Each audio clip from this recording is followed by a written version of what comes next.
Alright, so this little panel on the side panel of this Mercury Sable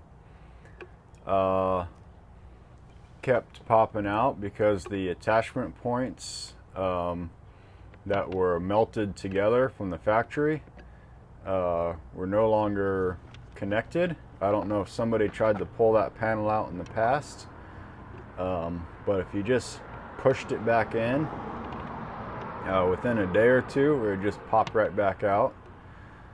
So I needed a way to stick it back in place and keep it there. So what I did is I got some silicone and put some dabs of it in the back.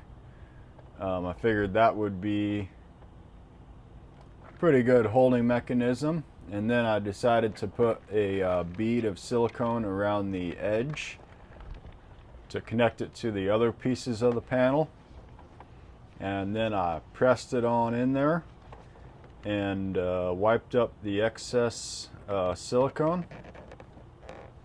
And then once I got this done, that piece has not popped out since, and it solved the issue.